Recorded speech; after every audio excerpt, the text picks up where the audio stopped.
Namaste folks, thank you for tuning in. In today's video, we want to show you a bit about Bangalore. When we hear about Bangalore, for most of us, one of the first things that come to our mind is the uninterrupted cacophony of traffic. But apart from the deafening of honking, there is a lot to Bangalore that for most of us wasn't exactly evident. And I found that out the hard way a few months ago, to realize that Bangalore is not exactly the sum total of Kormangala plus Indranagar plus Central Business District. It is a lot more than that. And I found this out all thanks to Datta Salagame and the trip we did with the gang about a few months ago. So in today's video, in about 5 minutes, we are going to show you about 7 spots. Some of them popular, but some of them very, very unconventional. Check it out. The first stop, Vidyarthi Bhavan. Called so because it used to serve as a student's eatery outlet and it was quite close to the National High School founded by Andy Besant. It is an essential and integral part of the culinary history of Bangalore, and it is still a place where time and tradition seems to have stood still. They say for all those who grew up in Bangalore, no matter where they are today in different parts of the world, whenever they get back to Bangalore, a visit to Vidyarthi Bhavan is a must. Before we go to the next stop, in and around Vidyarthi Bhavan, you can see a number of bazaars, including the famous Gandhi Bazaar. They say you get some of the best Mysore silk saris around here. And around the corner, you have a store called Subamma Store, which has been active since 1947, selling some of the best local condiments and handmade goodies. Next up, Gangadhar Ashura, or the Gavipuram Cave Temple as it is called.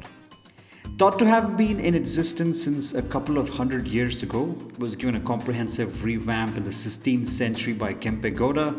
What's absolutely special about this temple is that it is a marvelous rock-cut architecture and there is a sundial that's in front of the temple. Some say that the temple actually has a passage, underground passage that leads to Kashi. Spot 3, the Ramakrishna Mutt.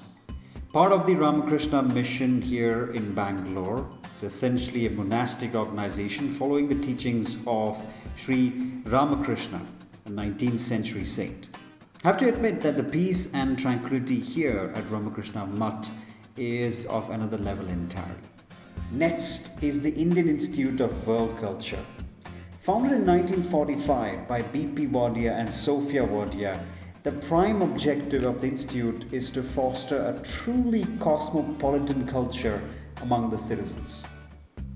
And what's amazing is that since 1945, it has truly attracted some of the best intellectuals and thought leaders into this institute. And even today, it acts as a socio-cultural center, holding a variety of cultural programs from time to time. Next is the Bull Temple. Legend has it that the area was actually very fertile and an ideal place for the cultivation of groundnuts. But apparently there was a bull in the region that used to come and eat all the groundnuts. Enraged, the farmers decided that if they have a temple in the name of the bull would stop attacking.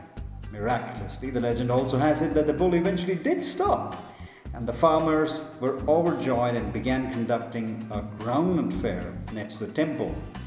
The groundnut fair is actually held yearly still in the months of November to December. And around the corner from the Bull Temple, you have the Bugle Rock. There's a passageway almost next to the temple wherein there is a park surrounding the rock and through which you can head to the abrupt rise from the ground level. The rock is around 3 million years old and has indeed fascinated the scientific community. Back in the 16th century, the then ruler Kempe Gowda had built a couple of light towers in there to ensure a close watch on the limits of Bangalore. And finally, the VV Puram Food Street. This food street has a cult following among Bangaloreans due to its variety of stalls. All kinds of street food are in abundance here, and the place gets exceptionally busy in the evening, especially after sits. In the end of it all, there you have it. 7 spots that often go under the radar. Perhaps not the last one, the food street. Visiting all these places was such a refreshing feeling. Perhaps like that warm cup of tea or a hot cup of brewing filter coffee. It taught me so much. Despite the fact that I've been in this city for about 2 years now, I didn't exactly know about all these places until a few months ago. Therefore, it taught me this could be the truth not just about Bangalore, but about any other city. Hope you like this video. If you like or if you want to know more about the places covered in this video, feel free to follow our hashtag on Twitter, Bangalore Like a Local. Thank you for watching. Cheers.